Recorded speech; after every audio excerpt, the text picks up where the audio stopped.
que viven en la selva, mujeres del pueblo y de ciudad. Indígena eres color de tierra, mujer, fortaleza y dignidad.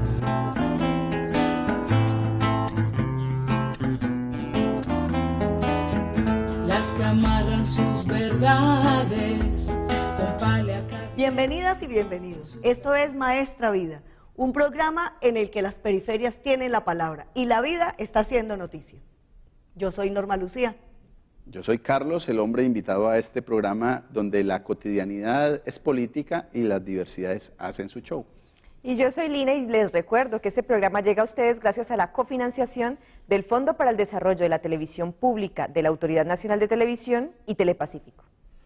Hay un reclamo unánime en este país de parte de las víctimas, sean de la guerrilla, del paramilitarismo, del narcotráfico, incluso del mismo Estado, y es la invisibilidad en la que han estado durante décadas, el abandono que han sufrido por parte del Estado y la sociedad, dolores que no han logrado sanarse precisamente porque han estado allí, opacados, y las víctimas han vivido en bastante soledad esta tragedia.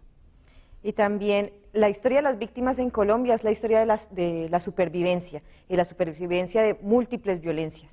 En la era de Uribe, la ley de justicia y paz fue una ley que fue más generosa con los victimarios que con las víctimas, que resultó en grandes procesos de extradición donde los culpables fueron a pagar por el narcotráfico y no por los múltiples asesinatos y genocidios que habían hecho aquí en el país. No le dieron la cara a las víctimas en cuerpo, a los sobrevivientes de desaparecidos, de mutilados y de torturados, pero sí fueron a darle la cara a otro país sobre los crímenes que a ellos les interesan.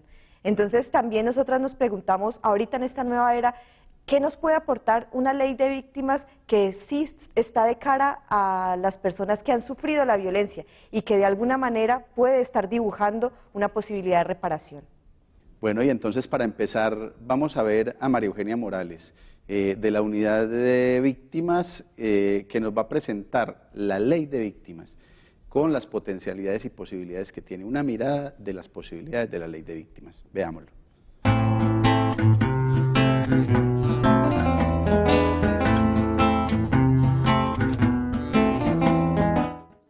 Primero, la ley por primera vez reconoce a las víctimas como sujetos de derechos y que por lo tanto hay una deuda histórica en materia de reparación.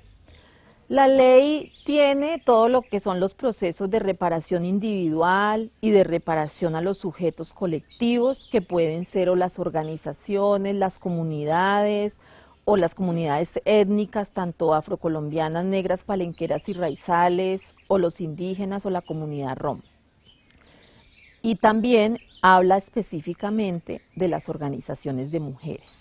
Adicionalmente, supera también solamente ver el desplazamiento como el hecho victimizante en el marco del conflicto. La ley reconoce otros hechos victimizantes en el marco del conflicto, como la desaparición, el secuestro, los homicidios, los atentados, etcétera, y un tema muy importante para la vida de las mujeres, que es la violencia sexual en el marco del conflicto armado. Debemos decir que todavía hay un subregistro muy alto. Tenemos alrededor de 2.075 mujeres que han declarado, 2.075 personas que han declarado hechos de violencia sexual, de las cuales el 97% son mujeres. Sin embargo, sabemos que todavía muchas mujeres tienen temor de declarar porque recordemos que estamos reparando en medio del conflicto y en muchos casos los actores armados de los cuales ellas fueron víctimas siguen teniendo presencia en los lugares donde ellas están.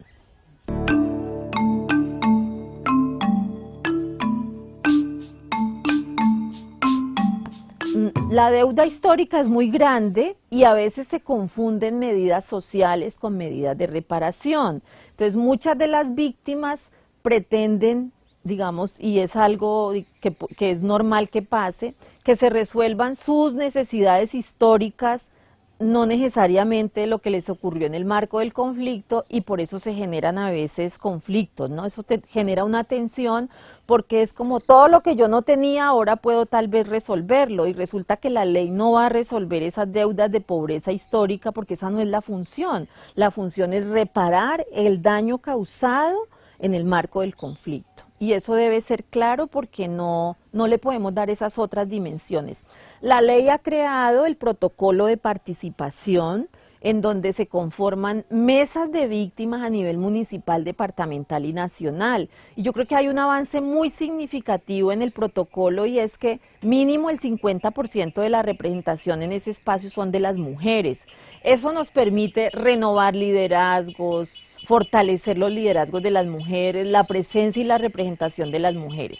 Por lo tanto, esos son espacios muy importantes en donde se tiene que cualificar la representación y la participación de las mujeres, de tal manera que puedan presentar propuestas que digamos, recojan las necesidades particulares de las mujeres en el marco de la ley, es decir, por los diferentes hechos victimizantes, y que se puedan presentar y discutir en estas mesas de participación.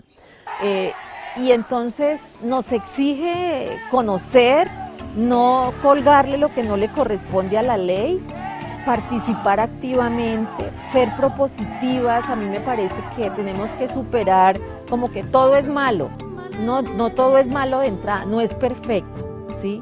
Pero es un avance, es una oportunidad a la que le tenemos que apostar y a la que le podemos sacar su mayor jugo como una manera de avanzar en la garantía de derechos para las mujeres y hombres víctimas del conflicto en este país. Reparar a las víctimas en este país es una oportunidad también para avanzar en la construcción de la paz. La ley de víctimas reconoce que las víctimas tienen diversidades y capacidades especiales. Están los niños, las niñas, los adolescentes y los jóvenes. Están las mujeres. Están las personas con opciones sexuales y diversidad sexual. Están las personas mayores. Están las personas con discapacidad. Están las personas pertenecientes a grupos étnicos, los indígenas, los negros, los afrocolombianos, los raizales, los gitanos, el pueblo romo. Estas afectaciones diversas, acentuadas y desproporcionadas sobre esta población, exigen también al Estado respuestas diferentes, proporcionales al daño y específicas para esta población. Es importante que el Estado diseñe rutas especiales de atención, de protección, de asistencia y de reparación integral.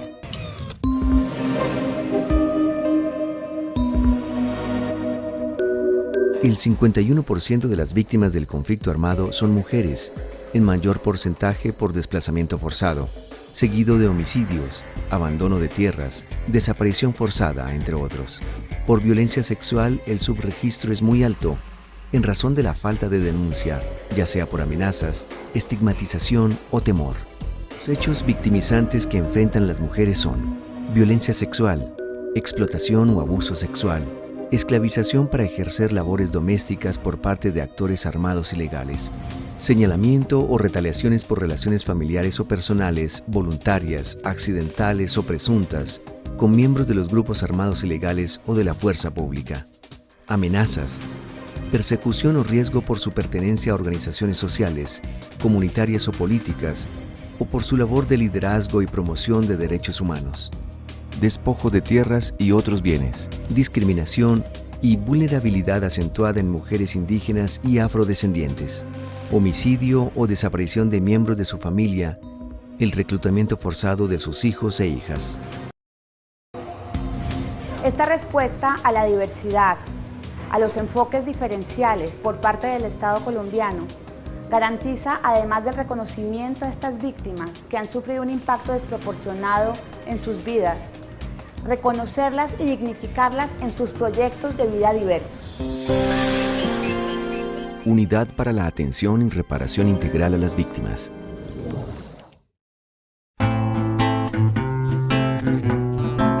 Y es que el objetivo de esta ley es establecer una serie de acciones, tanto jurídicas como sociales, económicas, en un marco de justicia transicional, que verdaderamente permita a las víctimas, desde su condición, avanzar en resolver situaciones concretas. También yo creo que recoge esta ley algo muy importante que a nivel internacional se ha venido analizando, y es: el conflicto tiene efectos diferenciados y asimismo tiene que ser la reparación. No es lo mismo la situación de hombres que de mujeres, de comunidades étnicas, de gente rural que se tuvo que venir a la ciudad desarraigándose del todo. Entonces creo que en ese sentido ha sido muy importante reconocer efectos diferenciados, reconocer que tenemos que hacer acciones afirmativas hacia la población más afectada de todas, y también que en las mesas donde se centran a diseñar estas medidas hay una intervención paritaria, mitad hombres y mitad mujeres, pensándose cuáles son ese tipo de reparaciones que requiere esto para que no se vuelva a repetir la historia. Ahora, hay otro avance importante, y es que los gobiernos anteriores, sobre todo el último gobierno, se negó tajantemente a reconocer al Estado como victimario, se negó a reconocer las víctimas del Estado dentro del conflicto. Y en este momento esta ley reconoce que el Estado ha sido victimario y reconoce entonces esa serie de derechos que se tienen que, a partir del Estado, que es como el principal posible solucionador del problema y que además somos todos, empezar a generar las condiciones para que se resuelvan situaciones concretas, tanto colectiva como individualmente, y que se haga una reparación integral desde todos los niveles. Ese es un ejercicio que hay que construir, pero que es importante que esté planteado. Es progresivo que esté planteado, no es total y absoluto porque todavía no estamos en una sociedad de la equidad y de la justicia, pero es importante tenerlo en cuenta que es un avance. Y en este país de sobrevivientes de este conflicto armado de muchos años, pues la memoria y reconstruir la memoria se vuelve algo fundamental. Y son estas personas supervivientes las que pueden dar una mejor cuenta de esa memoria. Por eso en Maestras de Vida nos vamos con Carmen Aramburo, que ha hecho ese trabajo también como mujer desplazada y sobreviviente de reconstruir esa historia y tiene unos reclamos específicos que hacerle a un Estado que ha invisibilizado esa historia. Entonces vamos a verlas en Maestras de Vida.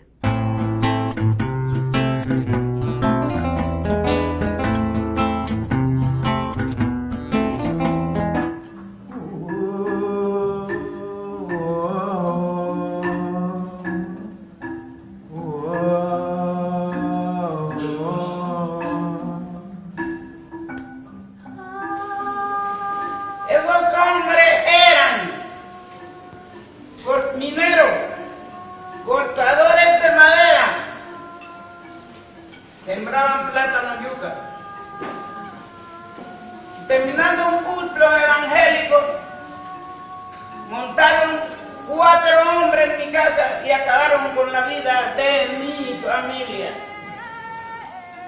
Esos 7 hombres murieron y dejaron 24 hijos, algunos nacidos, otros sin nacer, que no tuvieron la dicha ni la fortuna de esos hijos conocer su padre por los marianos.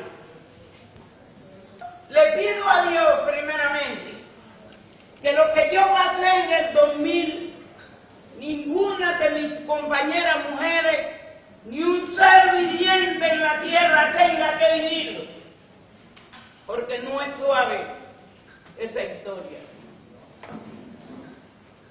Y desde allí, eso hace 13 años, y nunca he podido olvidarlo. El primero que mataron llamaba Luis Albino García, el segundo Tulio Enrique, el tercero Decio, el quinto cuarto Agustín, quinto Tulio Enrique y séptimo Decio, Benjamín y Eleuterio Angulo. Y todo se los cuento con estos labios porque mis ojos lo vieron. No fue que me dijeron tu hijo está muerto, tu familia está muerta ya, sino que yo la vi caer del suelo. La familia me acompañaba, mis amigos, pero no tenía consuelo. Al tiempo bastante un señor Romelio me dijo que en Tirana, en la invasión de Tirana, había un grupo de mujeres móviles y que allá yo podía encontrar consuelo. Y yo me dirigí Cuando llegué, me enamoré con mi dolor, pero me enamoré de ella porque tenían el mismo problema que yo tenía. Y las que bajaron de acá de Cali, que aquí está Olga y aquí están todos, me consolaban, me daban fuerza, me ayudaron a superar esa crisis que yo tenía.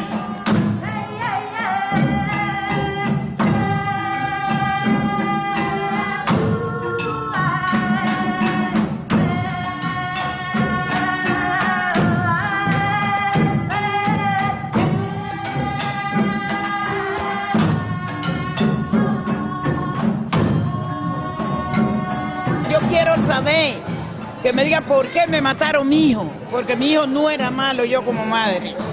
Entonces, mientras no me digan eso, no me compone mi corazón.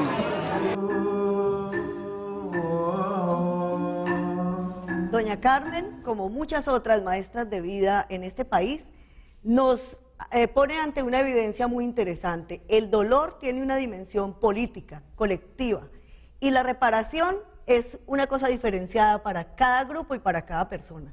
Por ejemplo, hay reparaciones en las que ella dice, conocer la verdad, alcanzar a entender qué fue lo que pasó, cuál es la historia detrás del hecho que me hizo víctima, que haya símbolos públicos en los que se diga fui víctima de una injusticia, lograr construir esa base, porque aquí en realidad la verdad que hemos tenido ha sido una verdad que ha humillado mucho a las víctimas, porque no ha sido con contrición, ni ha sido logrando entender lo que había y los intereses por los cuales nuestros familiares fueron masacrados. Entonces, creo que es muy interesante lo que ella nos dice, hay una dimensión múltiple, simbólica, en la cual las víctimas pueden de verdad sanar heridas y restituir y de pronto prepararnos para la reconciliación, que finalmente es lo que desearíamos.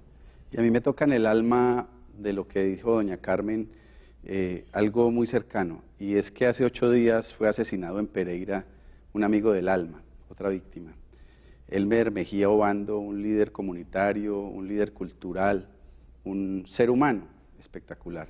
Fue asesinado, fue borrado por quienes consideran que la bala es una forma de resolver situaciones y operan a su medida y a su antojo. Y esa pulsión pues también es crítica y tiene algo que decirle al Estado con respecto a la forma en que se le está reconociendo lo que le pasó y cómo se está restaurando esto.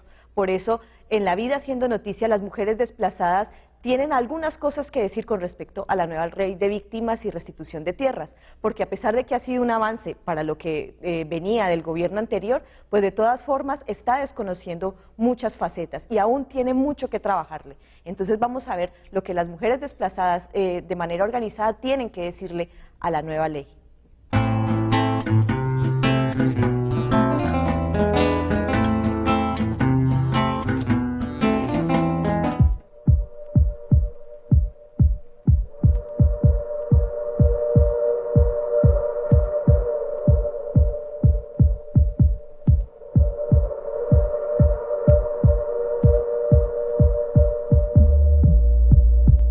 La ley de víctimas, para las víctimas como tal, es una oportunidad, primero porque recoge las víctimas desde el 1 de enero de 1985, segundo porque recoge o reconoce varios hechos victimizantes. Entonces reconocer 11 hechos victimizantes más es muy positivo para las víctimas, porque anteriormente con la ley 387 todo el mundo llegaba y declaraba y decía, no, soy desplazado, pero nadie sabía por qué.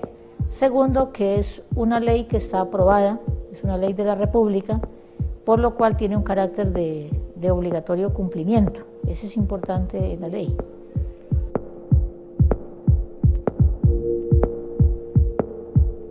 El gobierno nacional se inventó la ley, por decirlo en otra palabra nuestra, se inventan la ley, pero no buscan de fondo el presupuesto. Entonces, ¿qué pasa? La ley de víctimas a nivel nacional, pues es una ley muy ambiciosa, pero ya en el momento de materializarla en el departamento y en los municipios, que es donde están las víctimas, pues obviamente no hay presupuesto. Entonces nos vamos a encontrar que no se puede porque no hay plata.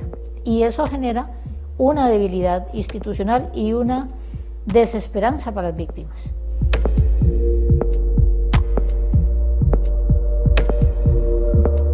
La falta de articulación con las instituciones. Entonces, si no están articulados, pues cada cual hace su pedacito. Entonces, está la ley, pero si los funcionarios no tienen voluntad o no saben dónde gestionar, pues obviamente no va a pasar nada.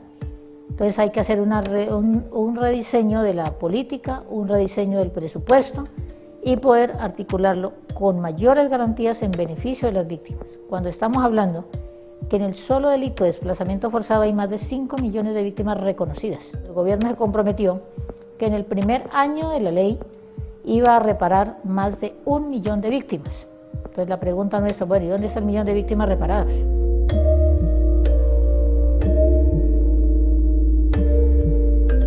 Un tercer elemento que nosotros vemos en el tema de reconocimiento de las víctimas es, bueno, ¿y qué vamos a hacer para que la gente sepa a qué derechos tiene? Entonces no hay una divulgación de la ley.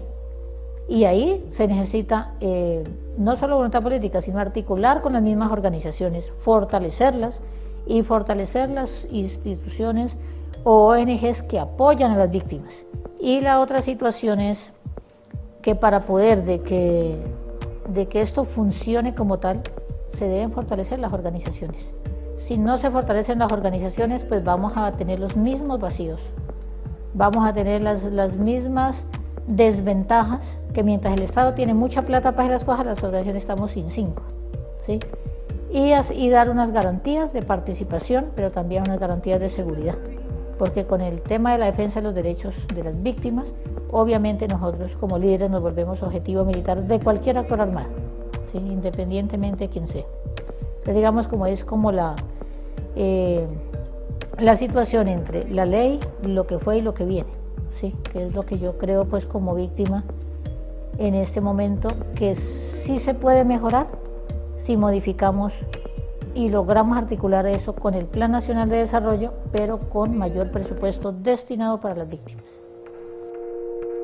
Esta ley, por supuesto, como nos analizan las mujeres en situación de desplazamiento, no es todavía la panacea, no es la revolución, no tenemos solucionados problemas estructurales, como la tenencia de la tierra, como el respeto, el reconocimiento. Es un avance, sí, pero le faltan dientes, le falta todavía. Imagínense, el Estado se ha demorado más de 2 años solo haciendo adecuación institucional. Y es que es muy difícil los cambios que se tienen que dar para que de verdad esto sea efectivo. Sin embargo, tenemos una esperanza. Las víctimas han levantado la voz, no se dejan sacar de ningún escenario, ni de reglamentación de la ley, ni de implementación de ella, y están señalando permanentemente aquellas cosas que hacen falta para que esto en realidad le sirva a este país y a esta historia. Y ahora, hay unos resultados muy pobres en cuanto a los alcances que ha venido teniendo la ley. Porque es que partimos de ¿qué? De un Estado que tiene unos funcionarios que incluso en el pasado fueron victimarios. Y todavía no se ha hecho la transición a entender que verdaderamente la solución está en abrir las compuertas y permitir que fluya de otra manera el sujeto social y político que es la víctima. Y entonces, digamos que hay un desbarajuste institucional, no hay unos mecanismos claros para que la ley se cumpla en la cotidianidad, para la atención, para verdaderamente darle las rutas indicadas a la persona y no ponerla a voltear y a desgastarse, para que verdaderamente cuando la persona llegue al sitio urbano, por ejemplo, donde es más vulnerable, pueda sostenerse temporalmente mientras se le resuelve su situación. Pero además de todo, también hay otra cosa muy triste, y es que como no se pone sobre el tapete, todavía no somos capaces como sociedad de abordarlo. Y la mayoría de la gente hace mutis por el foro, se hace como la callada, la silenciosa, sabiendo que todos, si lo miramos y si lo mira usted también, verá que cerca a usted, en su círculo de afectos cercanos, hay una víctima, si no es usted mismo la víctima.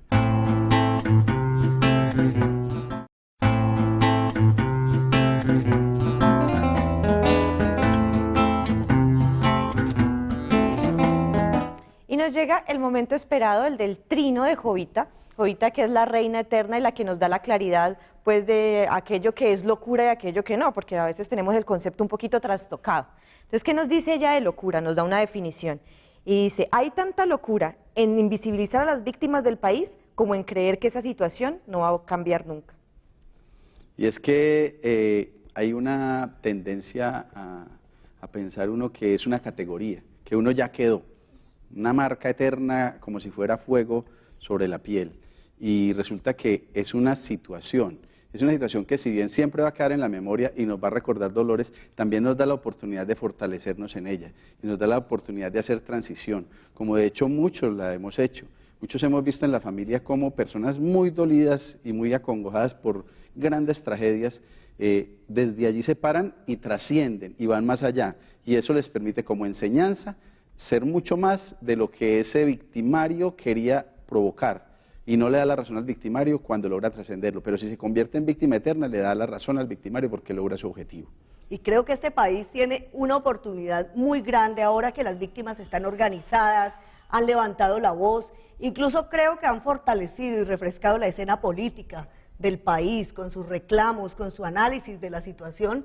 Creo que las víctimas en realidad son una oportunidad. Primero, no están fuera de nosotros, en toda familia somos víctimas y como dice César López tan bello, somos víctimas de víctimas, de víctimas, de víctimas.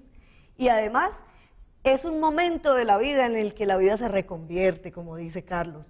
Logran los colectivos de mujeres que ayer eran madres, cabeza de familia, solitas o en la finca, logran volverse unas voceras que le hablan al ministro y le hablan al delegado de Naciones Unidas y que salen con un momento maravilloso de aprendizajes, y el país tiene que escucharlas y aprender de esta historia. Creo que es nuestro homenaje a las víctimas, nuestra voz de aliento, hay que acompañar a las víctimas, porque es la única manera en la que este país aprenderá de su historia y no la volverá a repetir. Y también es parte del homenaje que hacemos el recordar también a aquellas víctimas que han quedado invisibilizadas, porque los móviles de sus crímenes los seguimos considerando normales. Por ejemplo, a las mujeres trans, a personas habitantes de la calle, quienes a través de esta lógica de que aquello que no sirve debe ser eliminado, han sido y siguen siendo torturadas, siguen siendo eliminadas como si fueran ciudadanos de tercera o cuarta categoría. Es pertinente recordarlas y también recordar que las leyes no pueden quedarse en letra muerta, que Colombia es un país muy renombrado y muy insignia por sus leyes también escritas y también dispuestas, pero que en la realidad a la hora de aterrizarlas están muy lejos de provocar los cambios que proponen. Entonces, pues hagamos esas reflexiones, les invitamos a que las hagan, a que estén atentos a cómo estamos propiciando este escenario para las víctimas y que nos vean la próxima vez. Recuerden que este programa llegó a ustedes gracias a la cofinanciación del Fondo para el Desarrollo de la Televisión Pública de la Autoridad Nacional de Televisión y Telepacífico. Hasta luego. Mujeres que viven en la selva, mujeres del pueblo y de ciudad, indígena eres color de tierra, mujer fortaleza y dignidad.